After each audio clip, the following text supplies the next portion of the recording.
as we go along the journey of our growth, we are going to come across a recurring theme that could either be a problem or be an asset.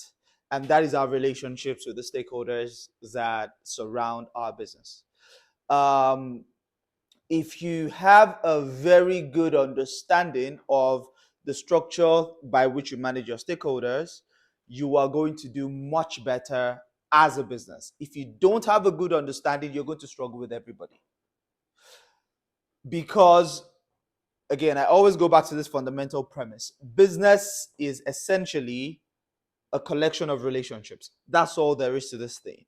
It is relationships with multiple people, multiple audiences, multiple stakeholders. So if we're going to do well in business, we've got to do well with stakeholders. If we have problems with stakeholders all the time, we're never going to have the time of day to focus on the things that matter to the growth of the business.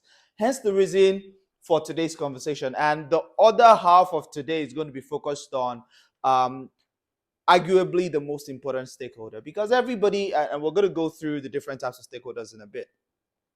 Every stakeholder that you can think of in your business, they can add value to you from a resource standpoint. There is a core stakeholder that adds value to you from an execution standpoint, and that is your team, your employees. The concept of what I'm sharing this morning over the next, 40 minutes is literally a strategy for you to think about managing people all together, because it's very essential to your success. So the first question is, who are stakeholders? Who do we refer to as stakeholder? Who are they and why do they matter? Now, the word stakeholder refers to anyone. Now, this is very important. Anyone at all that has a vested interest in your business. Now, I recognize the fact that that term vested interest it can be very vague. I mean, vested interest refers to anyone who can either get financial gain or financial loss as a result of their relationship with you, with your business. So if there's anybody who can either get financial gain or financial loss in your business, they are a stakeholder. And there are lots of them. So if you think about who a stakeholder is in your business, just ask yourself the question, can this person gain something financially or lose something financially by being associated with us? Is it limited only to financial? Primarily. It's not absolutely limited to financial, but financial is a very good way of measuring. Some people will associate with you on an advisory basis, and they're associating with you because they believe that you can make something happen. And sometimes, even though they are not financially invested, their reputation might be invested, in your business. So financial is just a very good metric to sort of simplify, but absolutely it is not the only one that you can think about. I think for each and every one of us, it is incumbent on us to figure out, for my business, who are the core stakeholders. So let's look at some of the bits. Every stakeholder is different and their interest is different. When they're interacting with your business, they all need different things. And this is why stakeholder management is important, because if there was just one person and they all wanted the same thing, it would be far easier. But it's many different things not a lot, but quite a set of different things to different people. So let's look at the stakeholders. Number one, there's so many stakeholders, but we're going to focus on some of the high level ones. Number one stakeholder are investors. For the purpose of the conversation in the room today, for those of us that are looking to raise capital, or those of us that have raised capital, investors are a key stakeholder. Now, in managing the key thing is understanding the things that matter to them. Because if you understand the things that matter to them, you can cater to their needs effectively. So the question is, what matters to investors? 3 core words: viability, scalability, and sustainability. And I'm going to explain each of this. Ultimately, for an investor, the overriding principle for engagement with your business is that they want to put capital in there and they want their capital to be safe. They want their capital to be safe and they want their capital to grow. So if you take that overriding principle for an investor, what then are those priorities that they have? The first thing is they want you to be viable. They want to make sure that by putting money into your business, you can turn it around really well and actually generate returns from it. That's viability. Viability means that this business is able to generate returns, so it's able to be profitable. So for an investor, the first concern is viability. They want to make sure that this entity is profitable. So whatever you can do to demonstrate that, for them is always a plus. But that's not the only thing, because the second thing is there, which is scalability. It's not just you making profit, but they want to see you making progress. And that progress is determined in terms of how scalable are you, how much can you grow, how much can you develop this pie that we've built together. So it's not just about, okay, so I put in money, but this month you made a profit, next month you made a profit. If the profit is not scaling, if the scale of the operation is not expanding, then for them it's a source of worry. Because for an investor, there are two core ways that they make money from your business. They make money from dividends, but the most important thing to an investor actually is capital appreciation. The primary way, the first one is dividend, yeah, and dividend is based on the share of profit. So if you made profit, let's say you made a £200,000 profit at the end of the year, and you've got an investor that's got 25% share in your business. If you decided to say, from the £200,000, we will reinvest 100,000 into the business, and we're going to declare 100,000 as dividend, then to that investor, it means that they're going to get 25,000 as dividends. So this investor might have invested £1,000,000 into your business in order to get you to a profitable company. To them, £25,000 is great, but that's just one layer. The reason why an investor actually backtrack, the reason why equity investors actually choose equity investment in a startup as an investment vehicle is because it is the one that gives them the biggest chance of exponential growth in wealth. If they put their money into an asset like real estate, for example, I mean, we all know how real estate behave. You buy a massive asset with, lots of money, and then you get returns to come in drips over time. If they choose to invest in stocks, for example, it goes up, it goes down, and the chances of picking a winning stock on the stock market that will literally behave like a Tesla behaved over the years, those chances are really, really slim. And actually, if you wanted to get in there, the cost barrier to get into, to buy an Apple share, for example, at massive scale to give you great returns is very high. What other investment vehicle is there? If they take their money and put it in the bank to generate interest, there's only so much money they can get in interest. But if they put it in a startup, there are one of two things that can happen. Number one, if the startup is viable, profitable, they will get dividends at the end of each year, which satisfy the cash flow criteria. It's almost equal to like the interest they would get if they gave their money out as a loan, or the cash flow they would get from rent if they actually bought real estate, or things of that nature. But the second one, which is the biggest one, is capital appreciation, which is this company that I invested in was valued at 1 million when I invested in them.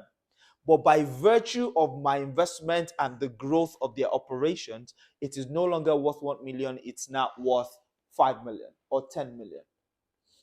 For an investor, that is the holy grail, because if capital appreciates, they have not done anything different.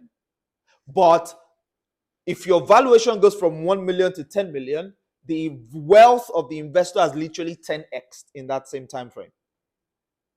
They didn't have to do anything different. They just needed to provide the resources for you to achieve the growth. So if I invested 250,000 in your business for 25%, it meant that you were valued at 1 million.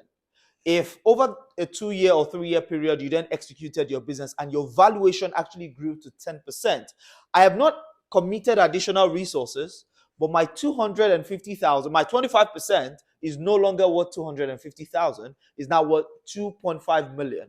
Over 2 or 3 years, there is no asset on the surface of the earth that could give you that kind of return. That is why equity investors invest in equity. So when you hear VCs say, oh, we're looking for multiple exit X and whatever, that's what everybody's looking for. It's that company that would grow the assets, that would grow the value of our capital and make it appreciate exponentially. That's what they're looking for. So viability doesn't really get you to capital appreciation. Scalability does. Does this make sense? So to an investor, they care about your profitability. They want to see that you're viable in the short term. But over the medium term, which is like 1 to 3 years, they want to see that you're actually scaling the size of your operation. And then over the long term is that long-term financial sustainability. It's not just that you are profitable in the short term, that you're scalable in the medium term, but that this business continues that trajectory into the future, that it is prepared for any market shocks that may come, so that regardless of what happens in the external environment, their investment is protected. So to an investor, you always want to indicate to them that you're viable, you are scalable, and over the long term, you are sustainable. You're financially sustainable. I mean, I'm always careful of the word sustainability, because this day and age, it almost refers to something around the environment. But there are many types of sustainability. With this, I'm referring to financial sustainability. If we were accountants in the room, the word would be going concern, because that's what accountants refer to it as. It is that you continue to exist into perpetuity. So for investors, that's what matters to them. The second key stakeholder that you need to think about are your employees. And we're going to talk about hiring them. But in terms of managing this as a stakeholder group, there are two core things that matter to employees. The first thing is stability and security. So they want to make sure that this organization that I've hitched my wagon to, this organization that I've embraced as my primary place, they want to make sure that it will continue to exist. Why does this matter? Because if the organization continues to exist, they continue to get an income, their life continue to be funded. As such, the employees must be managed effectively and doing that will require you helping them understand that, don't worry, this business is secure. We're able to fund you. We're not going away in the next 6 months. We're not going to throw your income into jeopardy. We're not going to throw your life into chaos by forcing you into a place where you need to literally go to hustle for another role. The first thing that matters to employees is that I am safe. My job is safe. The second thing is the prestige of working in certain places. So they want to be able to speak to people and say, oh, this is where I work. And we've all experienced this before. I remember, when I left uni, like 2 years after I left uni and I started my business, I would have people that I went to uni with say things like, oh, I work with KPMG. I work with PwC, because we all studied accounting together. Yeah. So they all go into this consulting firms, and here am I just trying to figure out a startup and try to make something work. But the point is, generally, when people work in places that they feel has prestige, they love to talk about it. And you want to create that perception for your employees as well. That's why it's important because here's the thing, those things matter to employee turnover. If employees feel that they are secure in a place and they love working in that place, they are most likely going to stay longer. If they feel that they are financially secure, but they don't feel that prestige, then if they get an offer where the finance is better, the prestige is better, they're going to jump ship. This is the reason why it's important to manage employees as stakeholders. But of course, customers are also key stakeholders. Because for them, they want to make sure that this organization that I'm dealing with is reliable, particularly if your solution becomes a part of the customer's livelihood. If your solution is, so for example, for those of you who sell recurring things to the same customer, for example, my barber, I want to make sure that my barber is always there. I don't like changing barbers. I don't know about you guys. I hate changing barbers. Even at my barber shop, so the barber shop that I use, there is one guy who cuts my hair. I don't want that guy to leave. If I get there and the guy is barbing and there's somebody else that is free, I would wait for him to be done, right? And the reason for this is because I want to get the same results that I've always got. I don't like shocks.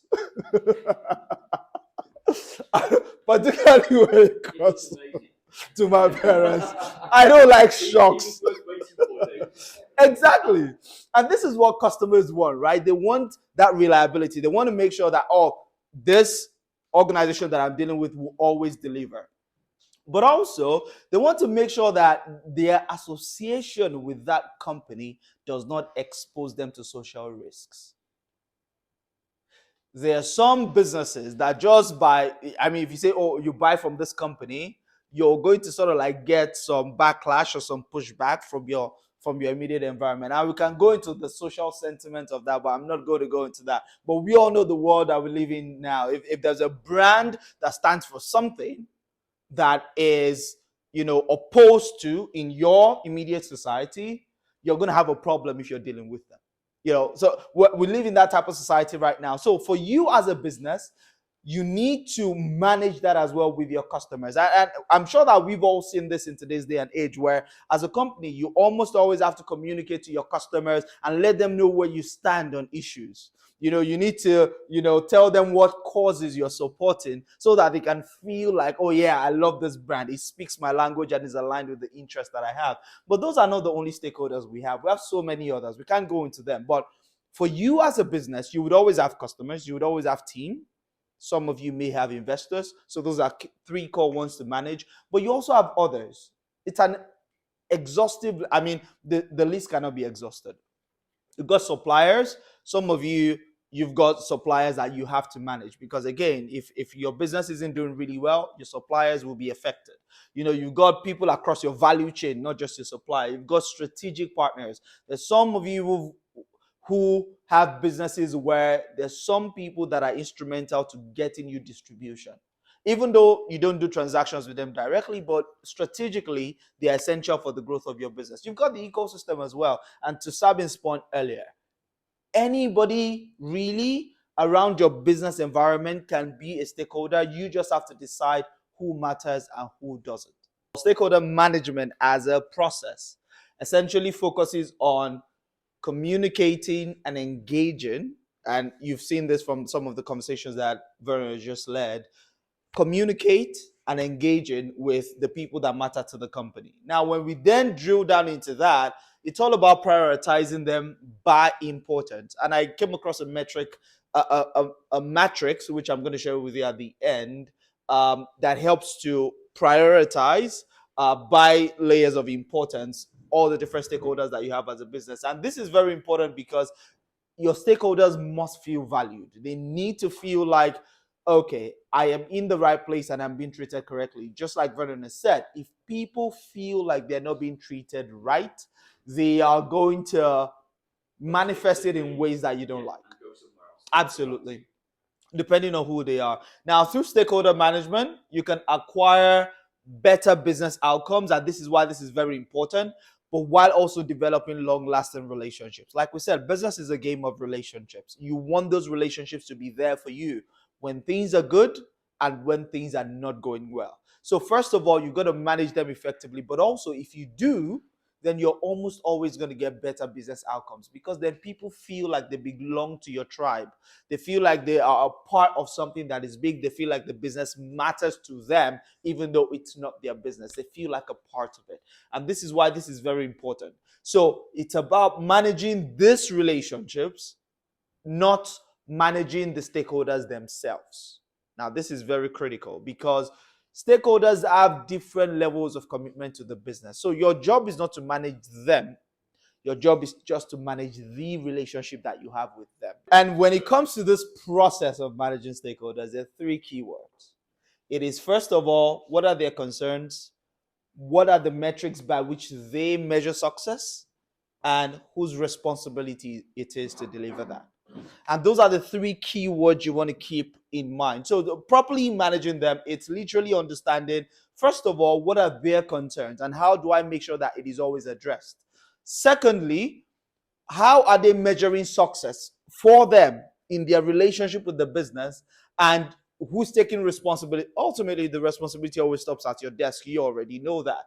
But how do we make sure that we take responsibility for any issues that may arise? If you're able to do those three things effectively and consistently well, then you're most likely going to have a good rapport with the people that you're dealing with in your business, whether they be customers or investors or suppliers. Now, so why is this important? I think that there are multiple layers. The first is, as far as the business is concerned, stakeholder management is very, very important because it gives you four critical things.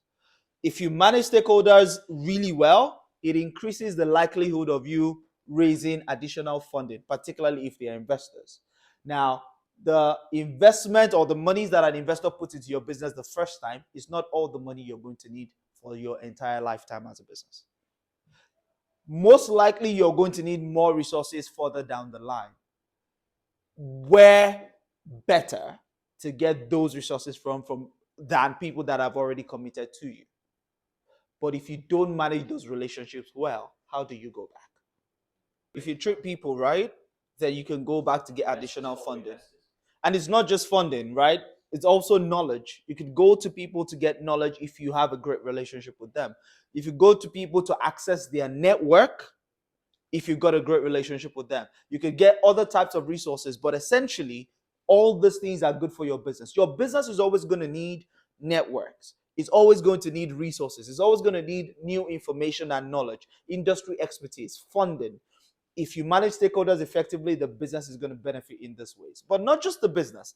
The stakeholders themselves get a benefit because then every single stakeholder wants to be involved in business. They want to feel as though that their time is very valued and valuable. And they want to make sure that they are notified of major events and things of that nature. So when a stakeholder feels like you're giving them all of these things, you're notifying them of what's happening, you're giving them updates, you are engaging with them, you're asking about their opinion and their input, they feel it's very much valued and they want to continue to be a part of that business. But more importantly for you as the entrepreneur, a lot of entrepreneurs don't think about this. As an entrepreneur, this might not be the only business you would ever run. In fact, this business could work so well that you get so much resources and you want to start another one. Mitesh knows what I'm talking about. Your business could also possibly not go well, such that you have to kill this one and start a new one. But there is nothing exact, or sell one and start again. But one of the things that you need to be mindful of is you would need to carry over relationships over your lifetime as an entrepreneur. Your relationship should not be defined by the one business you're running. You need to have such a great relationship that beyond that business, you can still collaborate with those people. Yeah, this is very important for an entrepreneur. So the question, we've talked about all the importance of this thing. So how do we then get started with stakeholder management? The first thing is to conduct a stakeholder analysis. Now, analyzing your stakeholders begins with understanding that your stakeholders are, first of all, independent actors, right? They may not always be perfect. They would not always act in the way you expect them to act. They would not always be in sync with you. They would have their own interests and their agenda, and your business is just a means to an end. So, for example, customers are a very typical example to use here. The customer cares about you to the degree that you can solve their problem. The moment they feel that you're not prioritizing the solution to their problem, even though you're focusing on the right thing for your business, if they feel that you're not doing right by them, it's going to become a problem. So the first thing is to understand that stakeholders have different interests. They are independent actors, and they do not, and that's why I emphasize, they may not act in a logical manner that you expect them to act. They may not prioritize the statistics that you're prioritizing. So it's not really about what you want. It's about marrying what you want with what they want. Again, it's a management process. It's not perfect. It's like two different interests that you've got to find ways to align. And that's what this is all about. Now, this is a simple questionnaire. You can take a picture, but you're going to get the slides as well anyways. But it's a simple questionnaire that helps you begin the process of analyzing who they are. And why is the analysis part important? In order for you to manage them, you must know who they are, what their interests are, and what priorities they have. What are those things that they're concerned about? What are their concerns? What are their metrics? You remember we talked about that earlier. Their concerns, their metrics, and responsibilities. So we want to know, how interested are they? And this is important because you have a range of stakeholders. The answer to these questions for each stakeholder is going to be different.